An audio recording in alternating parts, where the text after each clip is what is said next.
वसुदेवसुतं देवं कंसचाणूरमर्दनं देवकी परमानंदम कृष्णं वंदे जगत। जय श्री कृष्ण। तो आज हम 13वां अध्याय, त्रयोदशोध्याय और क्षेत्र क्षेत्रज्ञ योग नाम है इसका। तो पिछली बार हमने 6 श्लोक किए थे, आज 7वें श्लोक से शुरू करेंगे। लेकिन 6 श्लोक का थोड़ा सा एक बार संक्षेप में वो देख लेते हैं कि भगवान ने यहाँ शरीर को क्षेत्र बताया है, शरीर और शरीर के बाहर का पूरा संसार उसको क्षेत्र बताया है, और क्षेत्र के अंदर बैठे हुए जो परमात्मा है या जो क्षेत्र के अंदर बैठे हुए वो मैं हूँ, ऐसा बताया है कि क्षेत्र सभी क्षेत्रों में मैं हूँ। तो इसका मतलब भगवान ये कहते हैं कि तुम्हारा शरीर अलग अलग हो सकता है, लेकिन सभी शरीर के अंदर जो आत्मा है या वो मैं स्वयं हूँ, मतलब आत्मा एक ही है, शरीर के रूप रंग अलग हो सकते हैं। एक ये बताया है। फिर दूसरा ये बताया है कि क्षेत्र 24 तत्वों से बने हुए हैं। तो यहाँ पे अगर हम देखें तो 5 महाभूत हैं, अहंकार है, बुद्धि है और अव्यक्त मतलब मूल प्रकृति, तो 8 ऊपर के हैं। और इंद्रियाणी दशेकम, तो 10 इंद्रियाणी, एक मन और पंच इंद्रिय गोचर। तो इसमें 10 इंद्रियां और मन, 11 और बुद्धि और अहंकार, ये 13 जो हैं वो ऐसे तत्व हैं जिसके ऊपर आत्मा का प्रकाश पड़ने से वो सजीव हो सकते हैं। और बाकी के जो 11 तत्व, एक तो मूल प्रकृति तो उससे तो उत्पन्न हुए हैं, लेकिन महाभूत के 5 तत्व, और महाभूत मतलब पृथ्वी जल अग्नि वायु और आकाश, ये 5 महाभूत हैं। और इंद्रिय गोचर मतलब इंद्रियों के जो विषय हैं, मतलब शब्द स्पर्श रस रूप गंध, तो ये जो है उसमें आत्मा का प्रकाश पड़ने से सजीव नहीं होते हैं, वो निर्जीव ही रहते हैं। तो 13 तत्व ऐसे हैं कि जो आत्मा का प्रकाश पड़ने पर सजीव सजीव हो जाते हैं और कार्यरत हो जाते हैं। तो एक ये 24 तत्व है, उसमें से 13 और 11 का थोड़ा सा भेद समझने जैसा है। तो उसके बाद जो छठा हमने जो पढ़ा था, उसमें जो पढ़ा था वो ऐसे 24 तत्वों से बना है जिसमें ये जो 13 तत्व हैं वो काफी मतलब विकसित है और उनका प्रभाव ज्यादा है। तो इसका मतलब कि सजीव शरीर जितने भी सजीव प्राणी है और खास करके मनुष्य, तो मनुष्य को भी उन्होंने क्षेत्र क्षेत्र कहा है। और छठे में उस क्षेत्र के विकार बताए हैं कि इच्छा द्वेषम सुखम दुखम संगात चेतना धृति। इसमें चेतना मतलब ऐसा क्षेत्र जिसमें चेतना हो उसको शरीर कहते हैं। तो उसमें इच्छा होती है, द्वेष होता है, सुख होता है, दुख होता है, और शरीर की चेतना होती है, और उसको जोड़ने वाली धृति होती है, मतलब उसको सबको जोड़ने वाली शक्ति होती है।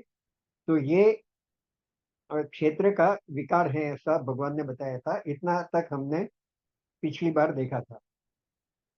अब 7वें से 11वें श्लोक तक, ये 5 श्लोक तक ये ये बताते हैं कि अगर हमको क्षेत्रज्ञ को जानना है, मतलब जो हमारे अंदर जो बैठा हुआ क्षेत्रज्ञ है, जो स्वयं परमात्मा है, आत्मा आत्मा स्वरूप में बैठे हुए हैं, उसको जानना है तो हम हमारे पास क्या क्या गुण होने चाहिए, ये सभी गुण ही हैं। लेकिन इसको इन्होंने गुण के बदले ज्ञान नाम दिया है कि इतने ज्ञान है और इसको जानना ही ज्ञान है, बाकी सब अज्ञान है, ऐसा 11वें श्लोक में कहते हैं। तो ये ज्ञान इसको इसलिए कहा है कि हम अब जो चर्चा कर रहे हैं वो ज्ञान योग की कर रहे हैं, और ज्ञान योग के माध्यम से भगवान को कैसे प्राप्त करना।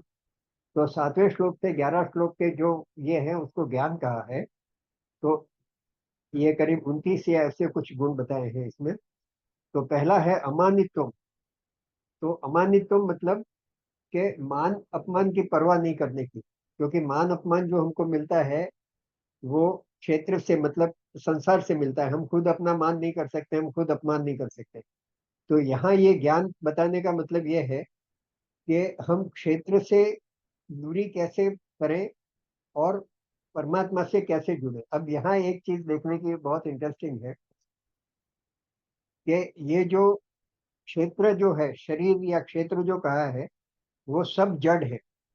सजीव शरीर भी जड़ है आत्मा के बिना। तो अब एक चीज देखने की बात है कि जिसे क्षेत्र कहते हैं उसको क्षेत्रज्ञ से कोई लगाव नहीं, लेकिन क्षेत्रज्ञ को क्षेत्र से लगाव हो सकता है। जैसे कि हमारे पास हमारा घर है या कार है या कुछ भी चीजें हैं, तो हम जब उसको खरीदते हैं या हमारा मकान है, तो हम हमारे मकान से हमारा लगाव हो सकता है। उसका उसमें अगर कुछ भी तोड़ फोड़ हुआ, कुछ भी हुआ, तो उसको ठीक करना, ये करना। लेकिन हमारे कितना भी हमने पैसा खर्च करके और कितना भी रख रखाव कर रहे हैं, लेकिन मकान को हमसे लगाव नहीं होगा। कल उठ के मकान से हम निकल गए तो कोई बात नहीं, निकल गए तो निकल गए, उसको बेच दिया तो बेच दिया।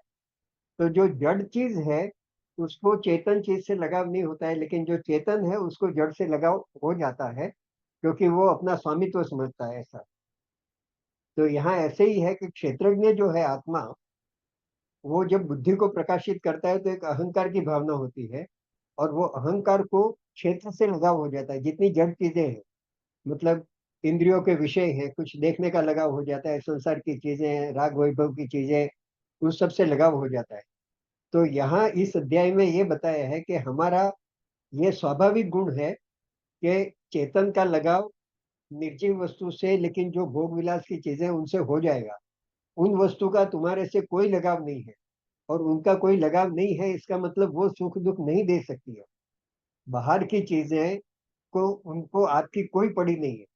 आपकी कार है, आप कार की चिंता करेंगे, कार आपकी चिंता नहीं करेगी। इसलिए कार को आपकी कोई चिंता नहीं है, इसलिए कार कार की वजह से आपको सुख दुख नहीं होता है, लेकिन हमको कार से लगाव है, उसकी वजह से सुख दुख होता है। ये बहुत समझने की चीज है। और वो लगाव हम जितना धीरे धीरे कम कर दें, और हम जिससे लगाव करना चाहिए, मतलब परमात्मा जो कि सुख दुख का अनंत स्रोत है, जो निरंतर आपको सुख दे सकता है, उससे लगाव करेंगे तो हमको नित्य सुख की प्राप्ति हो सकती है। ये पूरा ये अध्याय में समझाने का ये प्रयत्न किया गया है। तो ये 7वें श्लोक में से ये बताते हैं कि हमें क्या क्या गुण हम करें ताकि हम को निर्जीव ये क्षेत्र से लगाव कम हो और क्षेत्रज्ञ को हम ज्यादा जानने की कोशिश करें। तो अमानित्वम अदम्भित्वम, मान अपमान की चिंता नहीं करने की, दंभ नहीं रखने का। दंभ मतलब हम हैं उससे कुछ ज्यादा बताने का, और जो है उससे मतलब अलग बताने का, तो वो दंभ होता है, दंभ करना का। तो अमानित्वम अदम्भित्वम अहिंसा, हमारी मन वचन किसी से भी किसी को दुख पहुंचे उसको हिंसा कहते हैं। तो अहिंसा का अगर गुण है हमारे में, तो हम मतलब किसी को दुख पहुंचाने की कोशिश नहीं करेंगे, और हम स्वयं अपने आप में सत्व गुण डेवलप होगा। फिर शांति और आर्वजम, शांति मतलब क्षमा। क्षमा करना मतलब कैसे क्षमा करना, कि फॉरगिव एंड फॉरगेट, ये पहले भी एक बार चर्चा हुई थी कि क्षमा करके वो क्षमा किया वो याद रखना वो क्षमा नहीं। क्षमा करो और ये भूल जाओ कि हमने क्षमा की थी, क्या बात हुई थी, क्या घटना हुई थी, किसने हमारा क्या बुरा किया था, और क्षमा कर दी। तो क्षमा करके क्षमा किया वो भी भूल जाओ, वो घटना भी भूल जाओ, तो वो सच्ची क्षमा है। नहीं तो क्षमा करके फिर याद रखेंगे, एक बार तो क्षमा किया है, दूसरी बार भी कर दूंगा, लेकिन तीसरी बार गलती की तो नहीं छोड़ूंगा। तो इस तरह की अगर भावना होती है तो वो क्षमा नहीं होता है। तो क्षमा करो, क्षमा की वो भूल जाओ और उस घटना को भी भूल जाओ, वो सच्ची क्षमा है। और आर्जवम, ये जो पुष्पा जी ने अभी पूछा था ना, आर्जवम का मतलब सरलता। अपनी वाणी में सरलता, अपने व्यवहार में सरलता, अपनी हर चीज में सरलता है।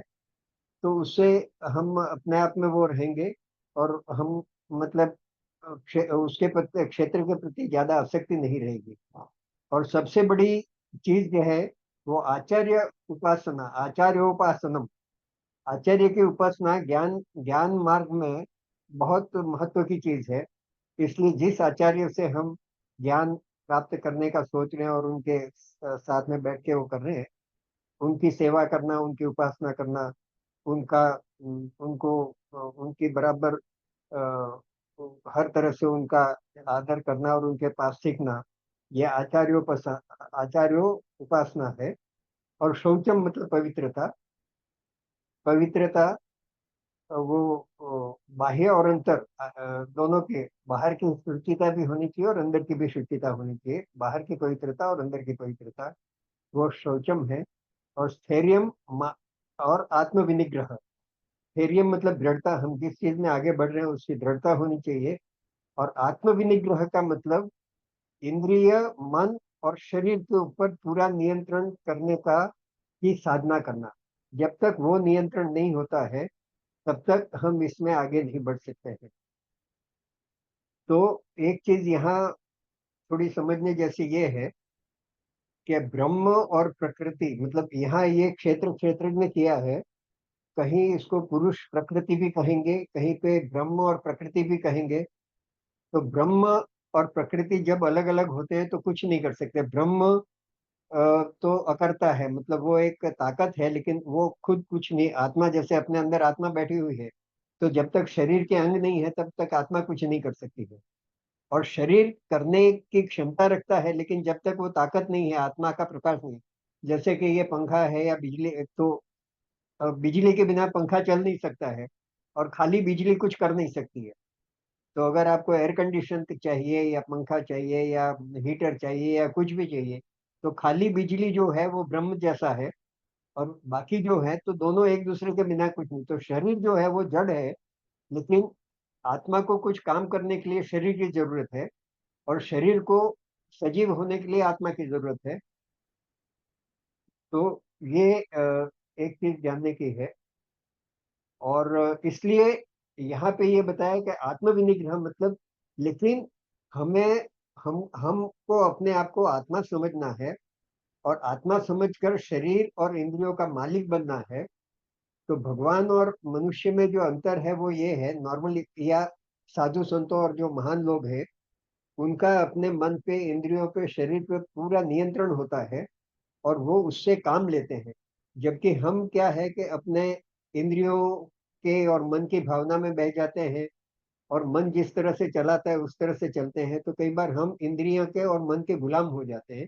तो ये आत्म विनिग्रह का मतलब ये है कि इंद्रियों के गुलाम मत बनो, लेकिन इंद्रियों के मालिक बनो, और हमारे कहने से के हिसाब से इंद्रियां चले, इंद्रियों के या मन के कहने के हिसाब से हम ना चले। यह आत्म विनिग्रह का मतलब है। फिर 8वें श्लोक में इंद्रियार्थेषु वैराग्य, वो जैसे आगे इंद्रिय गोचर का मतलब इंद्रियों के विषय बताया था, ऐसे यहाँ इंद्रियार्थ का मतलब भी इंद्रियों के विषय है। अपने पांचों जो ज्ञानेंद्रिया है, आंख, कान, नाक, त्वचा, गंध और जिह्वा, तो इनके जो विषय हैं उनसे वैराग्य मतलब, वो आप संसार में रहो तो खाना भी पड़ेगा, देखना भी पड़ेगा, सुनना भी पड़ेगा, सब करना पड़ेगा, लेकिन उसमें आसक्त नहीं हो जाने का। सब सुनना है, सुन लिया, गए तो चले गए, वो देखा तो देख लिया, नहीं देखा तो कुछ नहीं। तो इंद्रियों की जो विषय हैं उनसे वैराग्य धीरे धीरे डेवलप करना। अनहंकार मतलब अहंकार को कम करना, के अहंकार को कम करना मतलब अपना कर्तापना कम करना, क्या मैं कर रहा हूँ, ये मेरा है, मेरा बनाया हुआ है, ये सब चीज मैंने अपने बुद्धि से और अपने I am self made person, उस तरह का जो एक तरह का अहंकार होता है।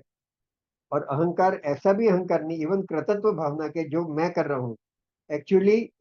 यहाँ पे एक थोड़ा सा समय ज्यादा हो जाएगा, लेकिन अब प्रसंग निकला ही है तो बता देता हूँ कि एक ये जो पूरा ब्रह्मांड है ना, it is full of activity, उसमें सब काम बहुत, मतलब हर जगह देखो आप, तो कहीं कहीं कोई स्थिर नहीं है।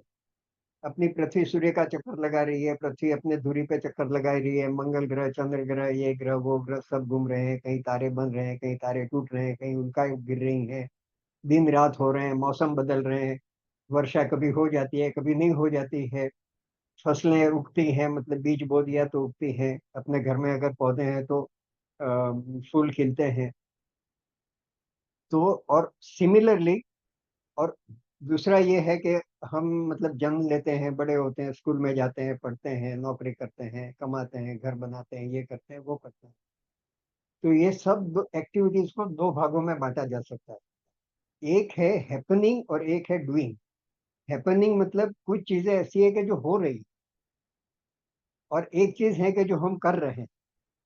तो आप देखो हो रही है वो कितनी चीजें, ब्रह्मांड में हर चीज हो रही है, हो रही है, हो रही है, हो रही है, कर रहे हैं। ये दिन का होना, रात का होना, सूर्य का चलना, बरसात गिरना न गिरना, फसलें उगना, पेड़ पौधा, चिड़िया चहक रही है, नदियां बह रही हैं, मौसम बदल रहे हैं, मतलब पूरी एक्टिविटी ऐसी है कि जो हो रही है।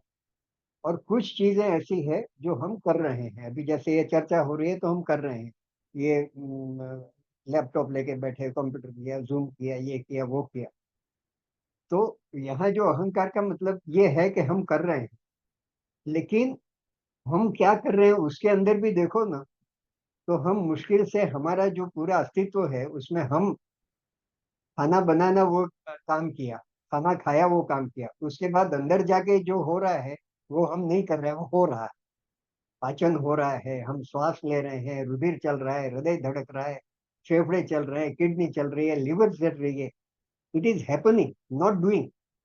तो हम अपने शरीर के बारे में भी हम कुछ नहीं कर पाते हैं, मुश्किल से 5-10% चीज कर पाते हैं। और फिर भी ये अहंकार के मैंने किया, तो किस बात का अहंकार। सो धीरे धीरे धीरे धीरे हमारा हर जो डूइंग है, हम कर रहे हैं, कर रहे हैं, कर रहे हैं, वो भी इसलिए कर रहे हैं कि कोई करवा रहा है।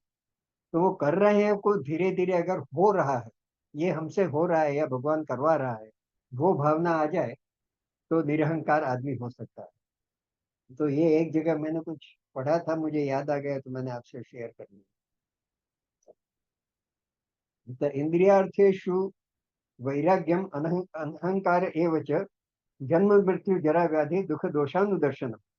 तो और एक हमेशा अगर हम ये देखते रहें कि हमने जन्म लिया, फिर जरा मतलब वृद्ध होना, मतलब उम्र का बढ़ना, फिर व्याधि मतलब कुछ ना कुछ व्याधियां आती रहती हैं, शरीर बीमार हो जाते हैं, कुछ ये हो जाता है, दूसरी तरह के दुख आते हैं, और अल्टीमेटली मृत्यु होगी। तो इन चीजों का बार बार अगर हम स्मरण करें कि हम जैसे थे, बच्चे जन्म थे, फिर युवा हुए, अभी वृद्ध हुए, उसमें काफी व्याधियां भी आई, और अल्टीमेटली हमारा जो है कोई अमर होके आया नहीं है। तो अगर इसका दर्शन करते रहें, तो अपने आप वैराग्य की भावना आएगी, और क्षेत्र से हमारी दूरी होगी, और क्षेत्रज्ञ की तरफ हम मुड़ेंगे। तो जन्म मृत्यु जरा व्याधि दुख दोषानुदर्शनम। फिर असक्तिर अनभिश्रृंग। तो असक्ति, इसका संधि विच्छेद करो तो र नहीं बोलने का, असक्ति अनभिश्रृंग। तो असक्ति मतलब अनासक्ति, जो अटैचमेंट है उसको कम करने का, अनासक्त करने का। और अनिभश्रृंग मतलब कि ममता को कम करने का। अभी कई बार इन दोनों का मीनिंग एक जैसा लगता है कि अटैचमेंट कम करो और ममता कम करो, लेकिन ये दोनों थोड़ी सी अलग है। अटैचमेंट होना मतलब आपको किसी के प्रति बहुत चाहत हो जानी, कई बार वन साइडेड। लेकिन ममता जो है, ममत्व, वो पॉजिटिवनेस होता है, ये मेरा है, मैं इसको किसी के शायद शेयर करूं या नहीं करूं, ये मेरी चीज है, ये मेरा है, वो ममत्व है। और आसक्ति हमारी नहीं है, उसके प्रति भी आसक्ति हो सकती है। तो अनासक्ति और अनभिश्रंग। और किसके साथ, तो ये लिखा है पुत्र दार ग्रहादिशु। तो पुत्र मतलब पुत्र, दार मतलब पत्नी, ग्रह मतलब ग्रह, और आदि। तो आदि का मतलब पुत्र जब कहते हैं तो सिर्फ पुत्र नहीं है, लेकिन पुत्र पुत्री, भतीजा भाई, जो कुछ भी हमारे स्वजन है वो सब पुत्र के उसमें आ गए। दार मतलब पत्नी, तो पत्नी के अंदर कुछ नहीं है, पत्नी मतलब पत्नी। और ग्रहादि मतलब कि घर के अलावा जो कुछ भी हमारे अ, साधन है, वैभव के साधन है, घर है, कार है, जमीन है, जायदाद है, और कुछ भी है, तो वो चिप ग्रह आदि में आ जाता है, ग्रह आदि।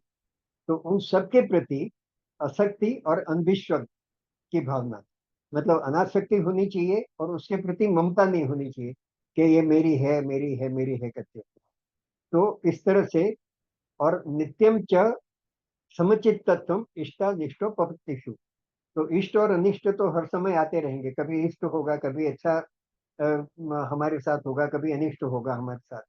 तो ये आते रहेंगे, उस समय चित्त को सम रखना, और उसमें सम भाव, समान भाव रखना, ये ज्ञान योग में आगे बढ़ने के लक्षण हैं।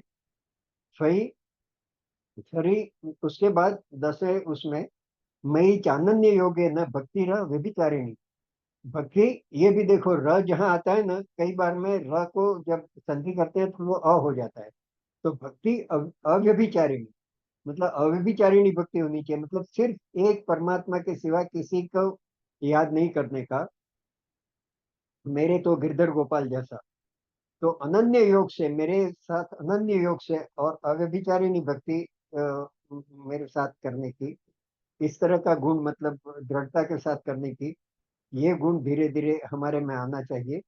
और ये सब आना चाहिए, ये हमको ज्ञान होना चाहिए कि जब तक ये नहीं आएगा तब तक हम, मतलब पूरी तरह से इसमें आगे, मतलब लेकिन एक चीज है कि ये सब आना बहुत डिफिकल्ट है और हमारे लोगों के, लेकिन जितना एक एक कदम बढ़ते जाएंगे तो वो बढ़ते ही जाएंगे, पीछे नहीं हटेंगे। ये दूसरे अध्याय में बहुत स्पष्ट रूप से भगवान ने कहा है कि नेहा भी क्रम नाशोस्ति, कि ये जो क्रम आगे बढ़ रहा है, आपका अभिक्रम बढ़ रहा है, उसका नाश नहीं होगा। तो अगर ये सब चीजें नहीं आती है तो चिंता करने की बात नहीं है। जितना हो सके, जो भी हम हमारे दिमाग में रह सके उतना करने का, वो ही हमारे लिए काफी है। तो नित्यम च समचित्तत्वम इष्टानिष्ट हाँ, मयि चानन्य योगेन भक्तिरा व्यभिचारिणी विविक्त देश सेवित्व। विविक्त देश सेवित्व मतलब कि जहां तक हो सके एकांत पसंद पसंद करने का, एकांत में रहने का। हमने जो सुना, जो पढ़ा, जो जो कुछ भी आध्यात्म चर्चा हुई, उसके ऊपर चिंतन करने का, मनन करने का, एकांत में रहने का। और अरति, अरति जन संसदी, और ऐसे जन समुदाय में जहाँ सब इकट्ठे होकर गप्पे मारते हैं और इधर उधर की बातें करते हैं, उनसे थोड़ी दूरी बनाए रखने की।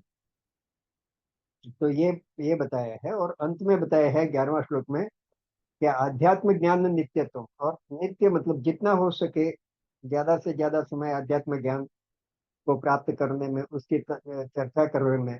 और जो तत्व ज्ञान जो है, वो हमको इसलिए प्राप्त करना है कि तत्व ज्ञानार्थ दर्शन, कि ईश्वर की प्रार्थना प्राप्ति के लिए तत्व ज्ञान प्राप्त करना है। तो ये जो यहाँ तक जो बताए हैं, करीब 20-25 या ऐसे कुछ हैं। तो एतद ज्ञानम इति प्रोक्तम, ये जो है वो ही सच्चा ज्ञान है। अगर इस तरह से हम करते हैं और करने की चेष्टा करते हैं, तो एतद ज्ञानम इति प्रोक्तम, इति, हाँ, एतद ज्ञानम इति प्रोक्तम अज्ञानम यदतोन्य था। तो ये जो ऊपर बताए हैं उस तरह से जो करना है वो तो ज्ञान है, और अन्यथा हम जो भी करते हैं वो अज्ञान है।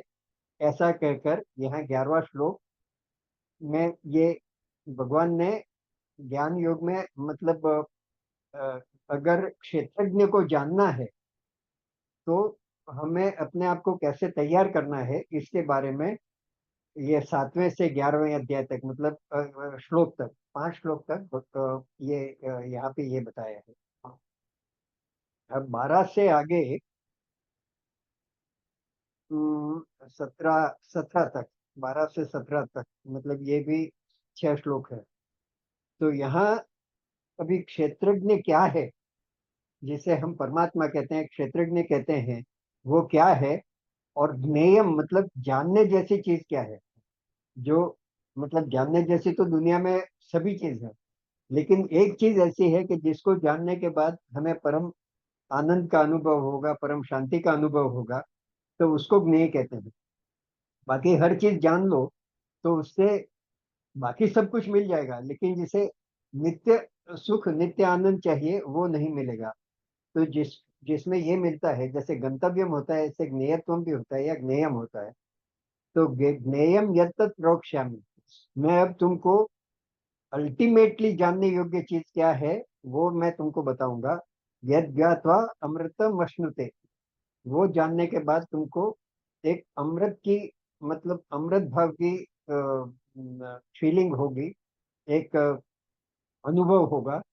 और अमृत का मतलब, अमरत्व का मतलब क्या, कि सबसे बड़ा दुख जो है वो मृत्यु का दुख है, उससे बड़ा दुख कोई नहीं है।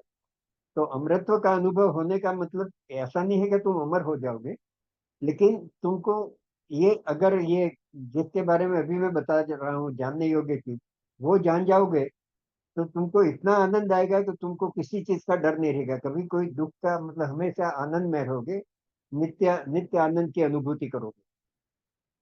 तो विज्ञेयम यत् प्रोक्ष्यामि यद् ज्ञात्वा अमृतमश्नुते अनादि मत पर ब्रह्म। अब वो चीज क्या है? तो अनादि मत मतलब वो अनादि है, परम ब्रह्म है। ब्रह्म है और परम ब्रह्म है, मतलब परमात्मा है।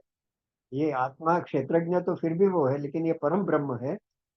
और न सत्यम न सदुच्यते, और वो न सत है न असत है। अब ये एक बड़ी चीज है कि वो सत भी नहीं है, असत भी नहीं है। ऐसे परमात्मा के लिए सत कहा जाता है, जो अविनाशी है, अनादि है, अविकारी है। उसको मतलब सत मतलब जिसका कभी अभाव नहीं होता है, वो सत है। और असत मतलब जिसका अभाव हो सकता है, जो कभी इधर है उधर है, तो उसको असत बोलते हैं। तो यहाँ भगवान के लिए ये कहा है कि न सत है न असत है। अब इसको समझने के लिए एक्चुअली तो सत ही है, असत कह ही नहीं सकते इनको। लेकिन इस ये शब्द यहाँ इसलिए प्रयोग किया है कि जैसे हम पृथ्वी में दिन और रात कह सकते हैं कि अभी दिन है, 2 घंटे के बाद रात हो जाएगी। तो रात का होना मतलब प्रकाश का अभाव, दिन का होना मतलब प्रकाश का भाव। प्रकाश है मतलब दिन, प्रकाश का अभाव है मतलब रात। लेकिन कोई ऐसी जगह है कि जहाँ प्रकाश का अभाव होता ही नहीं है। जैसे सूर्य पे कोई पहुंच नहीं सकता है, लेकिन ऐसा समझो कि सूर्य जैसी कोई जगह है कि जो हमेशा प्रकाशमान है, जहाँ प्रकाश का अभाव होता ही नहीं है। तो वहां किसी को जाके पूछो कि यहाँ अभी क्या है, दिन है कि रात है, तो वहां न दिन है न रात है। क्योंकि रात है तो दिन मतलब वहां तो हमेशा एक ही चीज है, किसी का अभाव ही नहीं है। तो उसको न दिन कह सकते हो न रात कह सकते हो। तो वहां प्रभाव का न सत है न असत है। जैसे अभी हमको प्रकाश के लिए भाव अभाव हो सकता है, लेकिन अभी जैसे हम जिस एटमोस्फेयर में बैठे हैं, हवा जिसमें हम श्वास ले रहे हैं, तो इसमें कभी ऐसा नहीं होता है कि 2 घंटे के बाद हवा कम हो जाएगी या बंद हो जाएगी। तो हमको सोचना पड़ेगा कि वो 2 घंटे के लिए सिलेंडर लाना पड़ेगा। तो इसलिए उसके बारे में कोई दिन रात जैसा शब्द नहीं है, सत असत जैसा। तो जहाँ कुछ कुछ समय में भाव और अभाव होता है, वहां तो यहाँ जहाँ परमात्मा में तो सत असत जैसे हमेशा सत है। इसलिए उसके लिए कहा है कि न सत है न असत है, इस तरह का। कई जगह पे उसको ऐसा बताते हैं इस तरह से। तो इस तरह से उसके बाद उनका उनका और क्या लक्षण है? तो ये जो हमने 11वें अध्याय में विश्व रूप दर्शन किया था, उस तरह का इसमें बताया था। सर्वतः पाणी पादम तत्, तो उनके पानी मतलब हाथ और पैर, हर जगह आप जहाँ भी मतलब हर जगह उनके हाथ हैं, हर जगह पाँव है। तो हर जगह हाथ है मतलब अगर आप कुछ उनको नैवेद्य दे रहे हैं, तो जहां भी आपने रख दिया तो वहां प्रभु ग्रहण कर लेंगे। ऐसा नहीं कि प्रभु को हर जगह उनके हाथ हैं, हर जगह उनके पाँव हैं। उनको स्पर्श करना है, उनको तिलक करना है, उनको चरण वंदन करना है, तो हर जगह उनके पाँव। सर्वतः पाणिपादम तत्, सर्वतोक्षी शिरो मुख, अक्षी मतलब आंखें। उनकी हर जगह आंख है, हर जगह उनका सिर सिर है, हर जगह मुख है। सर्वतः श्रुतिमल लोके, हर जगह उनके कान है, श्रुतिमल लोके। सर्वमावृत्य तिष्ठति, और सबको आवृत्त करके वो सब में विद्यमान है। तो ये एक ही श्लोक में पूरा जो 11वां अध्याय में विश्व रूप दर्शन बताया है, वो ये एक श्लोक में, और 13 14 नहीं आगे पूरे में उसी तरह का है। फिर तो ये परमात्मा के मतलब गुण बताए हुए हैं, परमात्मा के तो उनका क्या स्वरूप है इस तरह। तो फिर सर्वेंद्रिय गुणाभासम सर्वेंद्रिय विवर्जितम, यहाँ पे ये बताया है कि भगवान के सर्वेंद्रिय विवर्जितम, उनके कोई भी इंद्रिया नहीं है, न उनके आंख है, न कान है, न नाक है, कोई इंद्रिया नहीं है। लेकिन उसके बाद भी सर्वेंद्रिय गुणाभासम, सभी इंद्रियों के जो विषय हैं उनका वो आभास कर सकते हैं, उनको जान सकते हैं, उनको भोग सकते हैं। तो यहाँ उनका मतलब यह है कि जो ब्रह्म तत्व है उसको बिना बिना इंद्रियों के भी, वो इंद्रियों को अपने वश में करके जिस तरह से है, तो उनके ऐसे जिसे कहते हैं कि स्थूल इंद्रिया होना जरूरी नहीं है। तो सर्वेंद्रिय विवर्जितम, वो रामायण में भी आता है कि उनके पाँव नहीं है, ये नहीं है, फिर भी चलते हैं, उस तरह का चौपाई आती है। तो उनके कोई भी इंद्रिया न होते हुए भी सभी इंद्रियों के जो गुण है, मतलब जो सर्वेंद्र सभी इंद्रियों के विषय हैं, उसका वो आभास कर सकते हैं, उसको भोग सकते हैं। और असक्तम सर्वभृच्चेव निर्गुणम गुणभोक्तृ, और वो निर्गुण होते हुए भी और सभी हाँ, असक्तम सर्वभृच्चेव मतलब वो किसी के प्रति आसक्त नहीं है, किसी के प्रति उनके अटैचमेंट नहीं है, उसके प्रति भी सर्वभृत्य मतलब सभी का, सभी को, सभी का पालन करते हैं। वृक्षे व मतलब सबका पालन करना, सबको धारण करना, और निर्गुण होते हुए भी सभी के गुण को, गुण के भोक्ता है। गुण के भोक्ता होना मतलब सभी के भाव को जानना। तो हमारे में जो सत्व गुण है, रजोगुण है, तमोगुण है, वो भाव में होता है। तो सभी गुणों का भोक्ता होते हैं। निर्गुण होते हुए भी सभी गुणों का भाव जान सकते हैं।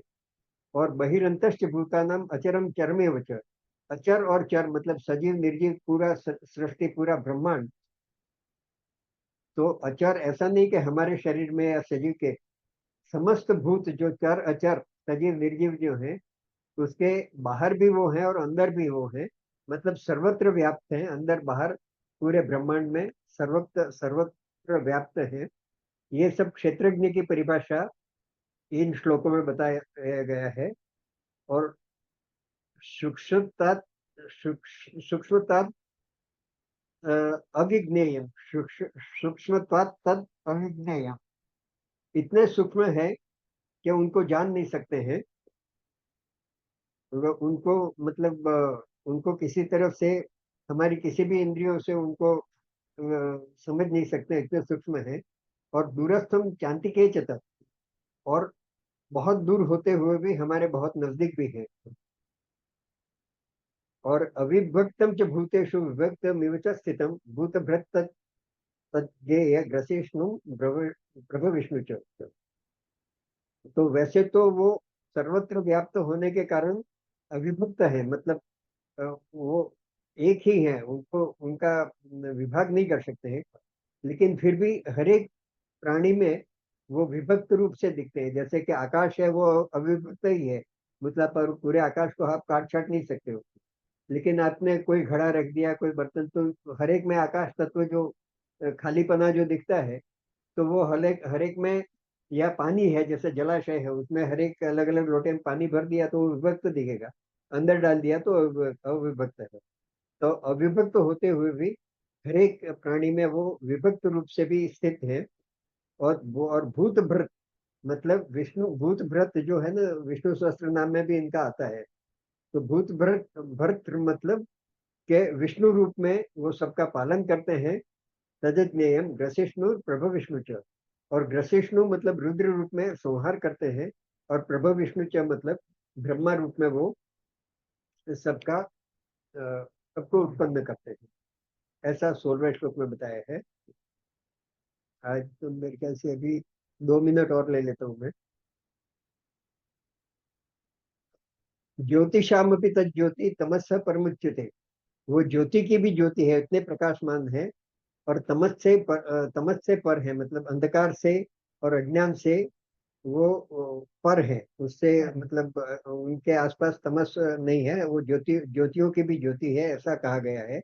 और ज्ञानम ज्ञेयम ज्ञानगम्यम हृदय सर्वस्य विष्ठितम, तो वो ज्ञान भी है, ज्ञेयम भी है मतलब जानने योग्य भी है, और ज्ञान गम्य, वो बुद्धि गम्य नहीं है। भगवान को हम बुद्धि से जानना चाहें तो नहीं जान सकते हैं, लेकिन ज्ञान गम्य मतलब इस तरह से जो ज्ञान मार्ग की उपासना करके, ज्ञान प्राप्त करके, कि मैं कौन हूँ, क्षेत्र कौन है, शरीर कौन है, क्षेत्रज्ञ कौन है, तो ज्ञान गम्य है। तो स्वयं ज्ञान है, जानने योग्य है और ज्ञान गम्य है, और सभी के हृदय में स्थित है। हृदय सर्वस्य विष्टितम इति क्षेत्रम तथा ज्ञानम ज्ञेयम चोक्त समासतः। तो भगवान कहते हैं कि ये मैंने क्षेत्र और ज्ञान के बारे में, क्षेत्र मतलब तो वो शरीर के बारे में पहले बता ही दिया था, मतलब उनके शरीर और क्षेत्र के बारे में, 24 तत्वों से बने हैं, उनके विकार क्या हैं वगैरह। और ज्ञानम और ज्ञेयम, तो ज्ञानम मतलब ये ज्ञेय जो जानने योग्य है, उसको कैसे जाना जाए वो ज्ञान, वो हमने पहले 5-6 श्लोक में देखा था। और अभी ज्ञेयम अभी तक जो हम देख रहे हैं, वो ज्ञेयम मतलब जो परमात्मा है। तो क्षेत्रम ज्ञानम और ज्ञेयम, ये सब के बारे में मैंने बहुत संक्षेप में अभी तक बताया है। और मद्भक्त एत विज्ञाय मद्भावो योपपद्यते, तो मेरा भक्त अगर ये जान जाता है, अच्छी तरह से समझ जाता है कि क्षेत्र क्या है, क्षेत्रज्ञ क्या है, और उनको कैसे पाया जा सकता है, तो वो मेरे भाव को प्राप्त हो जाता है, मतलब कि मेरे को प्राप्त हो जाता है। अब एक और ले लेते हैं 19वां, प्रकृतिम पुरुषम चैव। ये क्षेत्र और क्षेत्रज्ञ के बदले यहाँ प्रकृति और पुरुष शब्द लिया है कि प्रकृतिम पुरुषम चैव विद्य अनादि उभावपि। ये उभावपि मतलब दोनों को, प्रकृति और पुरुष, क्षेत्र और क्षेत्र दोनों को अनादि समझो, वो अनादि ही है, क्योंकि दोनों ही भगवान ने जैसे 7वें अध्याय में बताया था कि दोनों ही मेरी ही परा और अपरा शक्ति है। तो प्रकृतिम पुरुषम चैव विद्या अनादि उभावपि विकारश्च गुणश्चैव विद्धि प्रकृति संभवान। और ये क्षेत्र में या प्रकृति जो भी हम विकार देखते हैं या गुण देखते हैं, मतलब सत्व गुण, रजोगुण, तमोगुण, वो सब प्रकृति के लक्षण है, पुरुष के लक्षण नहीं है, ब्रह्म के लक्षण नहीं है, ऐसा जानो। यो करके यहाँ पे हम समाप्त करते हैं, और उसके बाद वो लक्षण और मतलब हमारे अंदर क्षेत्रज्ञ बैठा हुआ क्या क्या रोल करता है और उनके क्या क्या मतलब कार्य है, उसके बारे में आगे चर्चा की है, वो अगली बार देखेंगे। जय श्री कृष्ण।